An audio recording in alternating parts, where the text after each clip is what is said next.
bisa dipanggil Kang Cahaya? Gara-gara dari Bandung nih? Iya, negeri Pasundan kan cenderung akang. Oke, berarti panggilnya Bang Aso aja nih atau Pak Aso?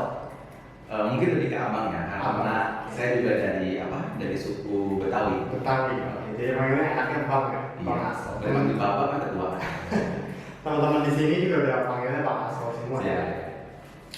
Gimana nih Bang Aso, puasanya hari ke-11 sudah ada bolong atau gimana? Dikira gua anak SD kali ya, masa puasa masih bolong-bolong. Oh nggak ada ya, alhamdulillah masih full terus ya Bang. Kalau cuma sekedar menahan lapar, haus dan syahwat sih kayaknya di sini fine-fine aja ya. Terus yang susah emang nahan apa tuh Bang? Nahan rindu sama keluarga. Oke, jadi itu lebih berat daripada puasa ya, daripada nahan lapar, haus dan lain-lain. Oke, gimana nih Bang Aso udah berapa lama di Bali? Berarti 1 tahun atau belum? Ini Ramadan pertama. Oh Ramadan pertama. Kalau nggak salah pindah tuh bulan Oktober ya? Agustus. Agustus. Oke, berarti bareng sama Pak Kepala Kantor ya? Sekitar bedanya 2 minggu. Jadi Oh, bapak 2 minggu. duluan baru saya nyusul. Jadi sebelumnya dari kantor Soekarno-Hatta ya, Cengkareng. Betul. Cengkareng sama Mandiri, gimana tuh Bang? Bedanya kira-kira apa ya perbedaan kantor selain dari volume kerja ya? Misalnya kayak pace kerjanya, dukungan kerjanya, kira apa yang perbedaan paling signifikan antara kerja di Soekarno-Hatta dan di Mandiri? Setiap kantor dia juga gue pikir sih unik-unik ya. Jadi punya jagoan sendiri-sendiri. Kalau komparasi Apple to Apple pasti nggak bisa. Ya, Soekarno-Hatta dikenal sebagai kantor yang jualannya itu adalah barang kiriman dan barang penumpang. Itu yang di kantor lain mungkin volumenya nggak terlalu besar, dan Soekarno-Hatta paling besar gitu, karena sebagai bandara terbesar internasional di Indonesia. Terus kalau nggak kalah dengan Malili menurut gue, karena di Malili kita juga punya jagoan, kita punya eksportir nikel, salah satu eksportir nikel terbesar di Indonesia, PT Vale, dan itu dilayani oleh kantor sekelas Malili ya, yang tipe C, dan itu luar biasa. Remote juga nih? Remote, betul. Dan yang paling terasa sekali perbedaannya adalah perjalanan. Kalau gue dari rumah gue menuju Soekarno-Hatta itu kalau tidak salah melewati sekitar 3 provinsi. 3 provinsi? 3 provinsi, dari provinsi Jawa Barat ke DKI Jakarta, terus ke Banten. Oke. 3 provinsi, 3 60 km. 60 km. Kalau di Malili, 60 km itu hanya melewati 1 kecamatan. Oh dari sini ke Sorowako mungkin Ya makanya masih nggak ke kota kan, tapi kecamatannya beda. Iya. Tapi yang paling berasa ke Malili itu ya tadi perjalanan, karena untuk sampai Malili itu effortnya luar biasa. Capek gitu Bang, capek. Capek sih nggak capek ya, karena kan bukan gue, capek kan sopirnya. Oh iya. Ya, kalau gue kan cuma tinggal duduk, tidur, turun makan, naik lagi, duduk, tidur, dan selesai itu. Tapi kalau dilihat dari durasi waktu perjalanan ya, dari Makassar itu berarti kan, dari Makassar ke Mandiri 12 jam itu lumayan juga ya. Mungkin kalau orang yang di luar yang nggak tahu mungkin ya kayak perjalanan bis 12 jam pasti pada lama juga deh. Kantor remote jalannya 12 jam. Betul, dan bersyukurnya itu semua bis jalannya di atas setelah maghrib ya. Ya. Jadi sampai ke Malili itu juga pagi. Jadi nggak kerasa ya malam perjalanan bisa tidur. Betul. Semalam sampai pagi-pagi udah tidur. Tapi kan lu pernah ngerasain nggak waktu jembatan putus? Oh iya. Dan kita waktu itu jalan dari Malili itu jam 5 maghrib ya, menjelang maghrib. Iya. Menjelang maghrib, dan kita baru sampai di Makassar jam 2 siang. Sekitar 18 jam perjalanan. Betul. Itu baru berasa sekali ternyata perjalanan kanan kiri kita itu nggak seindah ketika malam hari kan. Karena malam kita nggak ngalamin tidur, nggak tahu kanan kirinya jadi apa gitu. Oh gini rasanya kerja di remote ya? Gitu. Betul. Baru berasa tuh, oh gini. Oh gini. Jadi kalau gua gini ngebandingin, kalau di Jakarta banyak jembatan tapi ini sedikit sungai. Oke. Tapi kalau di daerah kayak kita banyak sungai tapi sangat sedikit jembatannya. Oke. Tapi kayaknya dari lifestyle juga mungkin ya, kayak biaya hidup mungkin agak beda jauh juga ya. Mungkin kayak 100.000 di kerja di Cengkareng dan 100.000 kerja di Malili, kayaknya lebih banyak dapat makanan di Malili ya dibanding di Cengkareng. Dapatnya mungkin iya, tapi yang kita makan kan itu aja makanan kalau di Malili. Iya, Ya, kita kan nggak bisa kita tiba-tiba pulang kantor pengen nongkrong misalnya di Starbucks. Di sini kan nggak ada Starbucks. Di sini adanya kopinya aja, kopi mangkok di sini. Itu juga nggak buka sampai mangkok. Betul, jadi kesempatan ya buat kita yang kerja di PMK kayak gini, yang lifestyle-nya sangat low gitu ya, saving. bisa buat nabung ya. Iya, even sekali kita ke Makassar habis duit kita kan. Sekali pulang kampung habis juga ya. Jadi sama-sama aja. Sama aja. Cuma kalau yang lain dicicil, setiap hari dikeluarin, Iya. kalau kita sekali pulang habis. Betul. Itu pengalaman aku juga kayak gitu sih. Nah, kalau misalnya lifestyle-nya beda dan yang beda ini pasti perjalanan ya, perjalanan dari. Tapi itu lewatin 3 provinsi lumayan juga deh. Iya. Tapi kalau misalnya kita dari Depok ya, Dari Depok, Jawa Barat. Depok, Jawa Barat, berarti kalau ke Makassar itu lewatin Jawa Tengah, lewatin Jawa Timur dan Sulawesi ya, 3 provinsi juga, terus Sulawesi Selatan. Benar? Iya, tapi kan itu mikir sendiri. Oh, iya. Ada pilot yang bisa mengendarai pesawat. Jadi sebenarnya itu nggak capek juga sih ya? Nggak capek juga. Nah kalau misalnya dari pengalaman lu nih, kira-kira momen terbaik selama lu di BC kurang lebih 20 tahun ya? 20 tahun nggak? Lu udah 19 lah. 19 tahun. Kira-kira kantor mana nih yang paling berkesan? Apakah Mandiri mungkin? Tua. Apa ya? Mungkin teman-teman bilang tua lah tuh, ada yang bilang tua. Yang paling best moment gitu kayak, wah kantor ini buat gue paling berkesan gitu. Bukan tua dia matang. Kalau ngomong yang paling berkesan, gua pikir sih setiap kantor tadi unik-unik ya, unik-unik. Tapi kalau misalnya yang paling berkesan tentu yang paling lama gua tempatin. Gimana tuh? Paling lama Soekarno-Hatta. Soekarno-Hatta, sakti bener berarti dulu ya, bisa lama di Soekarno-Hatta. Waduh. Mau balik lagi nggak? Tanya mau balik lagi. Tapi sebenarnya gini, kalau Malili itu meskipun jauh, gue cuma terbang udara terus naik bis sampai. Ada kantor lain yang pernah gue datengin itu semua moda transportasi gue lakuin. Pertama dari rumah ke bandara, dari bandara Jakarta itu ke Batam. Dari Batam gue naik taksi ke pelabuhan, apa itu di Batam itu pelabuhan. Oke, itu darat berarti. Oke. Kemudian naik ferry 1,5 jam. Nyebrang lagi. Nyebrang lagi. Oke, jadi semua moda transportasi bila. Dan turun dari situ gue ke rumah dinas naik ojek. Naik ojek darat lagi. Darat lagi. Jadi semua moda transportasi itu digunakan dan itu buat gue salah satu pengalaman yang nggak bisa gue lupa. Kira-kira habis berapa jam? Atau lebih lama kemana nih kalau dari durasi waktu? Lebih lama Malili ya. Malili itu 24 jam baru nyampe. Sementara kalau ke kantor yang itu paling ya 1 hari lah. Jadi momen terbaik lu selama 20 tahun ini di BC itu ada di Soekarno-Hatta ya? Kok mikir-mikir? Gimana? Bisa dibilang iya. Mungkin gini, karena Soekarno-Hatta itu punya banyak ekskul ya. Artinya pilihan orang yang punya banyak hobi di Soekarno-Hatta itu bisa diakomodir. Oh jadi kalau di Malili enggak gitu? Enggak, karena kan gini. Kalau misalnya lu punya hobi nyanyi, eventnya apa? Untuk mempresentasikan nyanyi itu kan nggak ada eventnya. Sementara Soekarno-Hatta punya banyak event. Mungkin sama seperti kantor besar lain yang memang eventnya dibuat secara periodik gitu. Jadi kalau ada ini nanti tampil, ada ini tampil. Demikian juga kalau misalnya kita olahraga, karena dekat dengan pusat, ketika ada event apa kita langsung bisa kirim.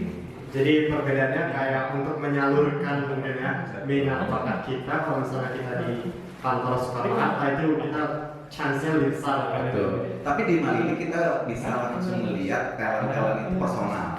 Karena sedikit kan, cuma 40 ya. Ya kurang lebih 38 atau 40. Ya, sementara Soekarno-Hatta kan hampir 600-an. 600 kayaknya itu enggak semua saling kenal ya kira-kira dari 600 pegawai ini. Iya, bisa jadi nggak saling. Mungkin tahu muka tapi nggak tahu nama. Itu bisa baca nama sih ya. Iya. Jadi kayak mungkin ngelihat di gudang atau gimana gitu. Iya, kalau di Malili kan kita ketemu sama siapa aja di sini pasti kenal. Oh si ini, termasuk bagiannya, mungkin juga asal daerahnya. Iya betul. Dan masih single atau sudah double.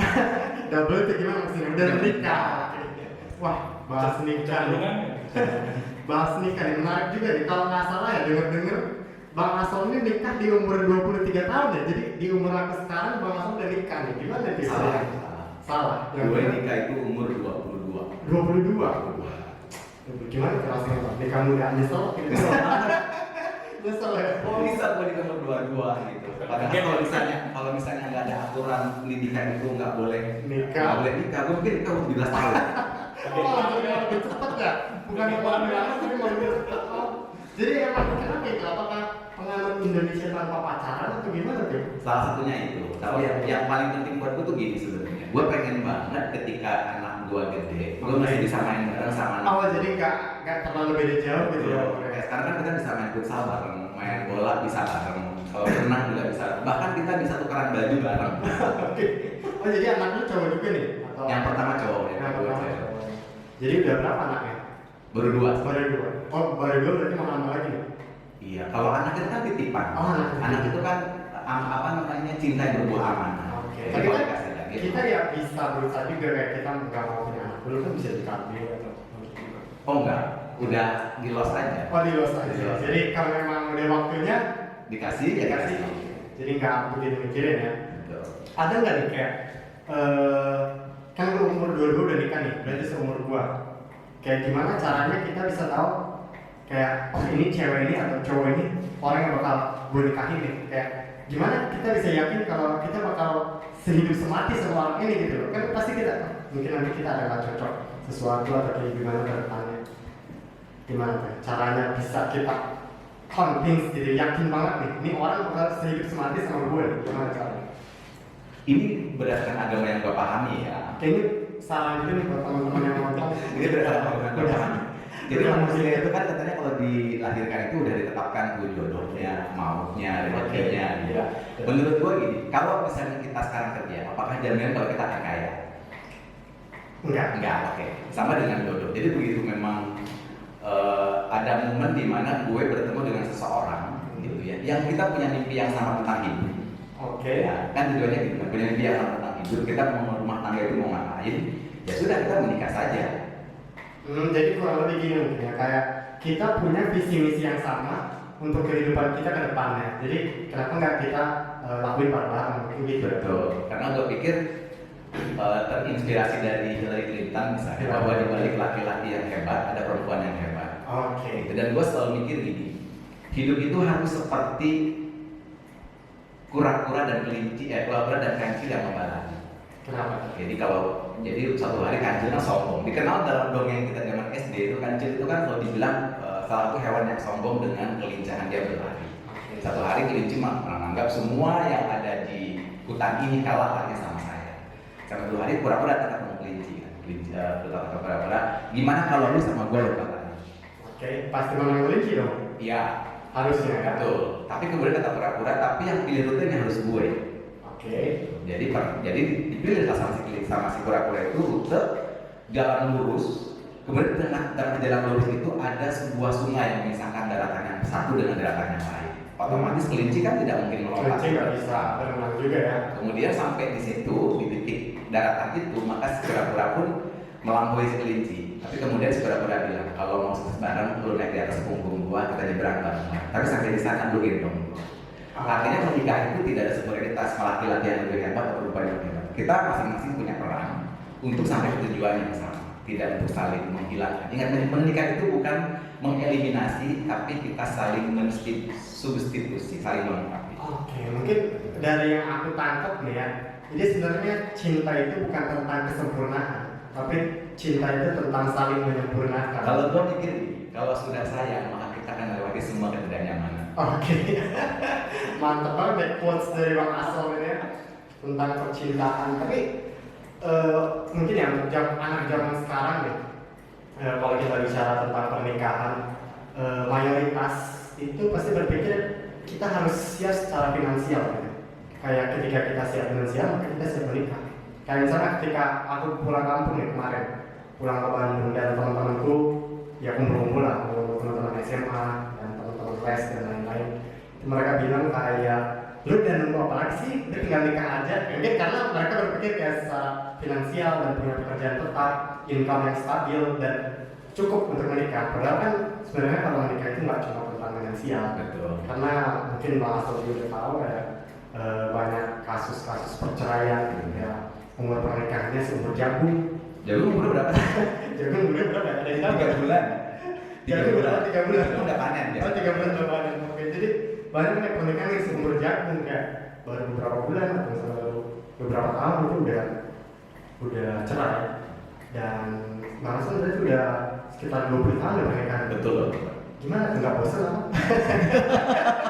Maksudnya kayak lihat istri gitu lagi gitu. Gua nonton terus gua bilang bosen, dia kesini minta ditolak gitu. Kayak bosan sama cara yang lain gitu, cara yang baru gitu. Atau mungkin banyak tuh kasus-kasus di luar perselingkuhan gitu kan, selingkuhan atau kasarnya ada yang jajan di luar gitu kan, mungkin sering dengar ya. Iya. Dan gimana tuh caranya kayak menahan diri atau misalnya biar kita nggak bosan lah sama pasangan kita yang ibaratnya jalan sehidup semati lah, mungkin sampai kita meninggal itu yang bakal jadi pasangan kita kan cuma satu. Ini salah satu pertanyaan yang paling berat dan gua hindari sebenarnya ya, ketika dia tanya-tanya kayak gini gitu. Karena yang pasti gini lah, bohong kalau kita bilang kita nggak bosan. Ibarat kata misalnya gini, setiap hari kita makan tiap hari daging terus bosan nggak? Kayak 5 mili gitu ya. Iya. Karena contoh dari daging sapi ya. Nah Iya, terus soto sama coto. iya, jadinya soto dengan coto, satu sapi satu lagi sapi. Oke. Kalau dibilang bosan pasti bosan. Terus kalau apakah di rumah tangga gue nggak pernah berantem, pasti ada berantemnya. Pasti ya. Ada berantemnya. Tapi tadi karena kita sudah punya visi dan misi yang sama, sehebat apapun itu ya kita bareng-bareng. Gue selalu bilang sama istri gue mungkin bukan laki-laki terbaik, dan lu pun bukan perempuan terbaik. Oke. Tapi kita berdua adalah orang tua terbaik buat anak-anak kita. Gimana tuh guys? Mantap banget. Tahu kenapa? Karena tidak akan ada orang tua lain di dunia ini yang bisa menyayangi anak gua melebihi gua dan istri gua. Itu keyakinan lu. Iya. Mantap. Dan kalau misal dari segi fisik, kan mungkin kalau masih muda nih ya, kayak masih cantik, masih bodinya masih oke gitu kan. Kayak ya kita nggak bosan juga, kayak tiap hari kita mungkin jalan bareng atau misalnya tidur bangun sama dia lagi karena masih cantik atau misalnya masih ganteng, masih gagah, masih seksi. Dan gimana kalau misalnya kita udah berumur gitu? Apakah itu juga bukan salah satu faktor penyebab kita istilahnya hilang rasa kita, rasa sayang, rasa cinta? Karena menurutku ya dalam kehidupan percintaan itu ya salah satu unsur penting itu ya dari fisik juga, karena itu kan maksudnya kita nggak cuma kepuasan secara batin tapi fisik juga harus ada gitu. Gimana untuk menghadapinya? Waduh, ini pertama gue dalam hidup nggak pernah memposisikan kriteria sesuatu atau kriteria perempuan ya. Jadi gue pun tidak mau dijadikan kriteria oleh orang lain. Tapi lu setuju gak kalau misalnya cinta itu dari mata turun ke hati? Cinta itu dari mata turun ke hati ya? Oh gitu. Kalau gue sih enggak, cinta itu dari nikah jadinya syar'i. Dari nikah jadinya syar'i, oke. Karena ternyata Gue pernah nangkep sih sebenarnya, tapi oke aja dulu. jadi gini ternyata. Gimana tuh? Jadi yang namanya cinta laki-laki dan perempuan itu beda. Kalau laki-laki cinta itu nanti setelah menikah maka cintanya berbuat tanggung jawab. Maka laki-laki yang mencintai adalah laki-laki yang bertanggung jawab atas keluarganya. Oke. Beda sama perempuan. Perempuan itu cintanya akan berbuah menjadi kesetiaan. Kita lihat sehebat apapun rumah tangga itu hidupnya luar biasa, badainya luar biasa, mungkin kemiskinan, kurang ekonomi dan sebagainya, maka perempuan akan tetap setia. Karena buat kita perempuan itu kesetiaan. Kesetiaan. Jadi kalau misalnya dia cinta, dia setia. Betul. Kalau dia cinta, dia tanggung jawab. Betul. Jadi kalau misalnya bilang I love you setiap hari atau kasih bunga setiap hari, gue pikir itu cuma di sinetron. Mungkin itu terjadi, makanya disebutnya kan bulan madu. Hanya pada bulan-bulan awal menikah. Tapi gue memposisikan dirinya gitu bahwa cinta itu adalah melahirkan gue sebagai laki-laki tanggung jawab dan gue sebagai perempuan buahnya adalah kesetiaan. Wah ini suami-suami zaman ini. Mudah-mudahan setelah menikah nanti gue bisa kayak lu juga ya, mudah-mudahan. Tapi anaknya dua dan dia bisa tanggung jawab. Oke. Terus gini, ternyata kalau kita belajar, gue sih karena ini mohon maaf ya, mungkin beragam berbeda dan punya hasanah berpikir berbeda. Gue pikir gini, kalau cintanya Rasul nih, misalnya kalau gue, karena kita Muslim, ya gue itu ya hasanahnya mungkin Rasulullah gitu. Jadi ketika Rasul bersama istri-istrinya yang memang sudah tua, yang sudah tua, itu cinta cara bercengkramannya berbeda. Kayak misalnya ketika mereka mengirim tepung, Rasul itu mencolekkan tepung ke pipi istrinya. Itu cinta yang indah ketika usia senja. Tapi ketika Rasul bercengkrama dengan Aisyah kan enggak, Rasul lomba lari. Artinya kita punya kesempatan ketika di awal-awal menikah kita punya banyak kegiatan fisik yang kita bisa kerjakan berdua, kita kerjakan berdua, ada minumnya, betul. Kalau udah di senja kayak sekarang lebih banyak kan kita sudah kena di dapur berdua, jadi istri gua bisa lagi motongin sayuran, gua motongin bawang gitu ya tadi. Mungkin karena kita nggak menggiling tepung aja kan, mungkin kalau gue membuat roti itu kan menggiling tepung juga, gua kan mungkin akan nyolekin juga ke istri gua tepung itu. Oke. Jadi intinya setiap masa itu ada kegiatan yang bisa dilakukan kan, nggak melulu tentang satu hal. Iya. Oke, sepertinya banyak sekali pengalaman dan juga petuah yang bisa diambil dari Berdua kan gue udah tua. dari pembicaraan tentang suami istri tadi. Itu lumayan kan untuk nambah insight teman-teman yang nonton, nambah insight saya juga. Jadi mudah-mudahan kedepannya kita bisa ketemu istri yang setia. Tapi ini tadi kalau misalnya udah cinta, kalau wanita lahir kesetiaan ya. Betul. Kalau belum dinikahin pasti nggak setia ya. Gue nggak bisa ngomong gitu Oh, nggak ya. bisa ngomong gitu. Pertama gue memang tidak melewati masa pacaran. Oh, jadi pacaran setelah menikah gitu ya? Betul. Jadi ketemu itu, terus langsung kalau misalnya emang serius, aku datang ke rumah orang tuamu, aku minta kamu menjadi istriku. Karena gue pikir laki-laki yang hebat adalah laki-laki yang tidak bisa memberikan mawar, tapi bisa memberikan mahar. Gimana ya? Ini Mas Rafi, Mas Pur ini. Jangan lupa dilaksanakan ya. Dan laki-laki terhebat itu adalah laki-laki yang bisa memberikan surat menjadi memberikan seperangkat alat sholat. Udah siap belum nih? Emang keren banget ya, Mas. Tepuk tangan dulu. Tepuk tangan dulu nih buat Bang Asal, ya keren banget. Quotes dan petualang tentang pernikahan, tapi emang keren nih, keren. Karena melihat orang tua aku sendiri gitu ya. Sekarang umur mereka udah sekitar 68. Gimana rasanya lihat mereka bercinta? Maksudnya gimana?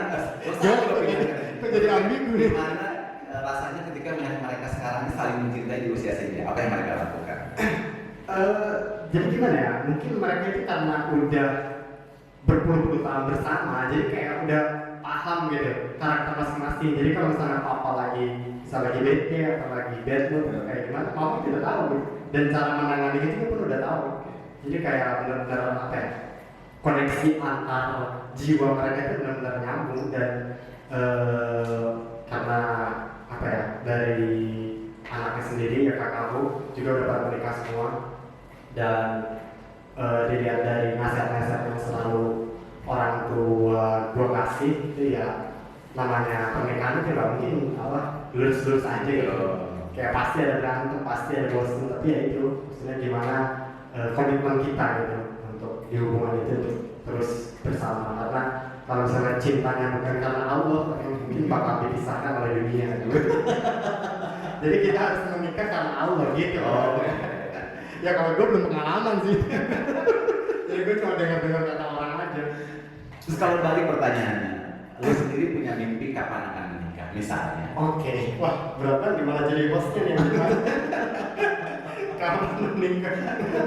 Kapan menikah ya? Pertanyaannya berat sih sebenarnya, karena kalau gue pribadi yang nggak punya patokan gitu. Cuma kalau misalnya life plan, ya gue pasti harus nikah nih. Orang tua gue juga sebenarnya udah kayak ya kan kakak udah nikah semua nih, tinggal Yoyo, gue dipanggil Yoyo gitu. Jadi tinggal Yoyo belum nikah, mudah-mudahan mama sama papa bisa lihat Yoyo nikah gitu.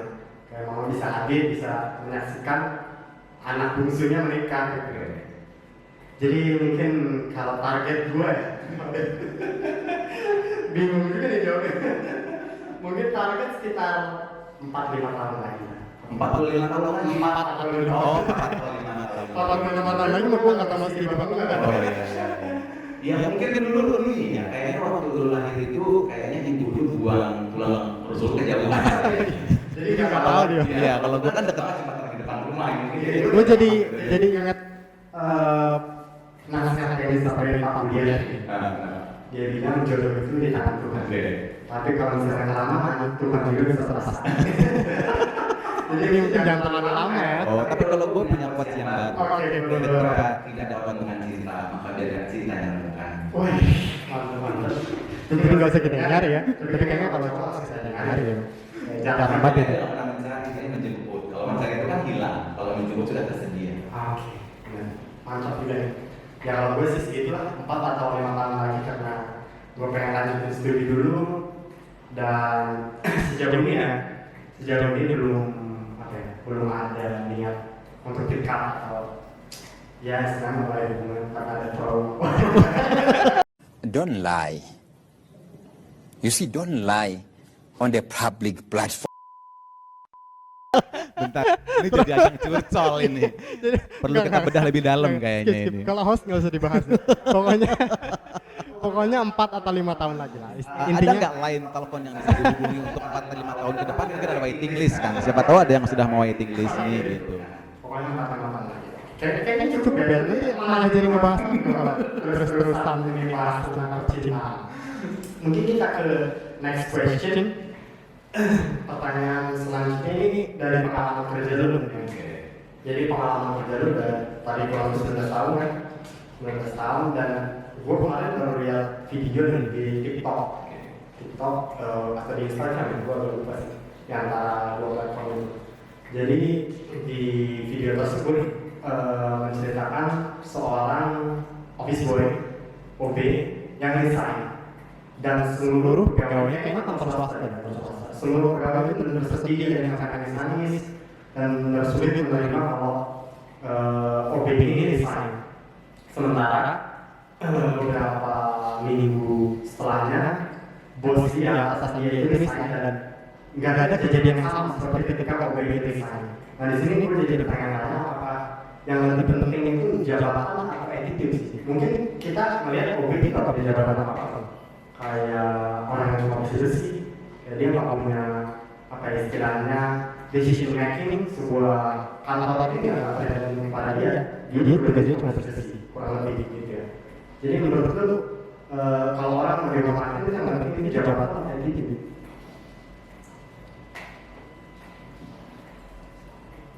Gimana sih?